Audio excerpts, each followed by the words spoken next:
Yahoo! Hello, hello, hello mga masters! Hali po kayo, samahan nyo ako dito sa El Super, isang local Mexican neighborhood grocery store dito po sa amin sa El Paso, Texas, USA.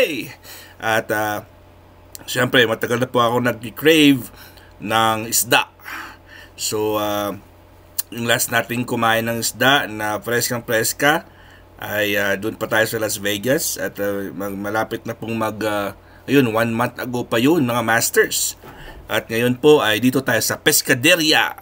Pescado po ang ibig sabihin ng isda sa Espanyol. Kaya Pescaderia ay bilihan ng mga isda. So ngayon po ay nandito tayo ngayon sa area ng mga display po nila. So tilapia po ito. Ito po yung tilapia nila. Mohara. Ang tawag ng moharang tilapia. So, common ang tilapia sa Pilipinas. Pero ito po ay semi-frozen na po ito. Hindi na po ito, syempre wala namang preska dito. Ito naman ang isa sa mga pinakamahal na isda. Tinatawag dito ay pompano. Sino ba sa inyo ang nakatry na ng pompano? Product from China po yan mga masters. Pero legit po yan, hindi yan fake. So, pompano po ay mahal na isda. Ginagawang sinasabaw po yan at piniprito. Ito naman po, syempre marami naman dito sa Pilipinas. Pero iba't ibang klaseng mga shrimps po ito. Iba't ibang mga klase. Hindi nang clear yung nakasulat. At ayaw ko nang basahin kasi madami. Espanyol kasi yung mga nakasulat dyan. May English naman pero konti, maliit lang. Ito po yung mga produkto. Nakukuha po ito sa Ecuador. So ito po ay mga shrimps. O sa Pilipino ay hipon. O, diba? Hipon or shrimps. Ito naman po ay mga baby octopus. Nakita-kita nyo yan, baby octopus po yan mga masters. At ang dami. So, mga octopus. At laki-laki nila. Siyempre. At siyempre dito naman po ay medyo frozen na po siya. Chilled na siya at frozen. At hindi ako marunong magluto nito, kaya wag muna akong bibili nito. Hindi po pwedeng prituhin yan. Yung pwede lang po dito isda ang prituhin. Deep fried lang kasi yung pwede sa kanila dito. So ito naman ay syempre hipon na naman, pero ito wala na pong balat ata. Soft shell na mga hipon na ata ito, soft shells. So $5.49 per pound, diba? Ito naman ay ito, baby octopus pa rin po ito mga masters. Baby. Ayun o. Product of India. Baby octopus. $6.99 per pound. Iba naman yung sa kabila kanina. Ito, previously frozen. Wild caught po ito. Pulpo Chico. Yun pala yung pangalan ng baby octopus. Product from India. So, dami no? Sarap siguro to pag gawing adobo. Ito naman po ay mix naman po ito na seafood mix. Mariscos is seafood. Mixtos is mix. Ayun. Raw seafood mix. Previously frozen, farm raised. So iba't iba pong mga yan. May mga scrub, may mga shrimps, clams. Yun mga masters. Ito naman po ay cooked. Lutong na, for sure, cooked na po ito. Kasi yung kulay niya po, cooked shrimps na po ito. So, na frozen na po siya. O, diba? Product from Indonesia pa, of Indonesia. Grabe, no? Maabot pa dito sa amin at semi-frozen na po yan, mga masters. Ito naman, another mix na naman ito. Ibang klaseng mix na naman ito. May mga green shells po siya. Diba? So, cooked ito po, mga masters. Cooked na po ito. Cooked seafood mix, previously frozen.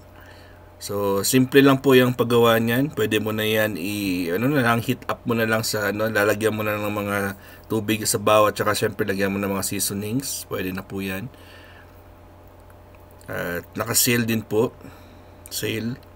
Yung kanilang mga iba't iba. Kasi ganitong oras na kami nakapunta, mga 6:30 na po ng gabi. So, ito po ay calamar. Cocido. Cook na po yan. Cooked calamari. Calamari mga masters, di ba? Squid po yan ng calamari, di ba? Octopus style.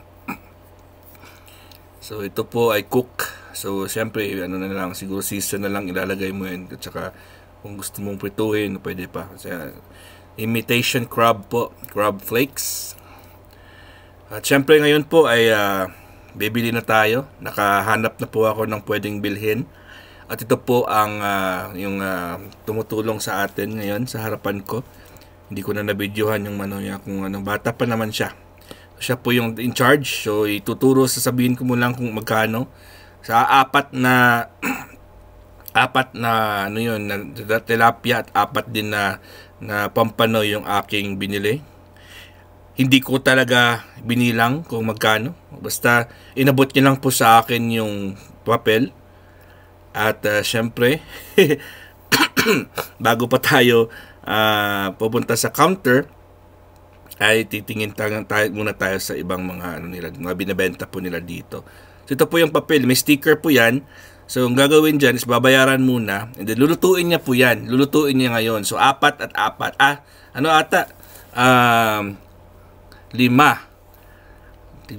ata yung nabili ko dyan. So 5 tilapia at 5 pompano. So titingnan mamaya natin kung kung magkano yung babayaran natin dyan, mga masters. So ito pa yung iba't nilang mga binibenta na seafoods. So mga crab legs. So nakikita niyo po mahaba yung mga legs niya, di ba? Kasi hindi yung patulad sa atin na yung mga crabs natin is malaki yung katawan. Mga king crab po yan, mga blue crabs. So mahaba yung katawan, pero yung kamay, pero yung katawan po yung maiksi. So pata is feet. Crab legs. Yun. So mayroon din silang blue crab. Ito yung blue crab nila. Ito yung katulad sa atin. Pero hindi matabayan, mga masters. Siyempre hindi matabayan kasi bihira lang ata sila nag-aano ng babae dito. Kasi yung babae, pinoprotektahan po nila yung babae, mga crabs. So $4.99 per pound. Product of Mexico po yan. Blue crab. So frozen na po yan, mga masters. Hindi na po yan fresh. Unlike po pag napunta tayo sa California at saka sa Las Vegas, ay gumagalaw-galaw pa yung mga crabs po nila. Ibig sabihin, preska pa yun. Ito salmon. Sarap nito. Pero nakakatakot pag bumili ka mga ganyan. Kailangan sa mga fresh talaga. Yung fresh talaga pag binili natin yan. So, ayun, hindi ako bumibili ng mga ganyan so far. At hindi din ako makakaluto din po ako, pero mga ganyan open. Minsan-minsan bumibili ako pero minsan-minsan lang talaga. Ito po yung mga maliliit na mga isda. At pwede din itong i-deep fry. Ano pala ito? Hipon pa pala ito. Hipon. At meron din sila mga maliliit na isda na pwedeng i-deep fry, crispy.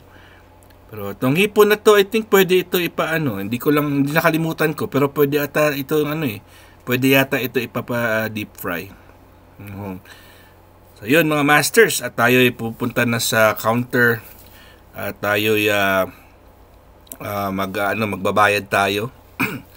Siyempre, at habang po tayo ay maghihintay, tayo ikot-ikot din. So iba't ibang klaseng mga hipon yan, mga ibang sizes.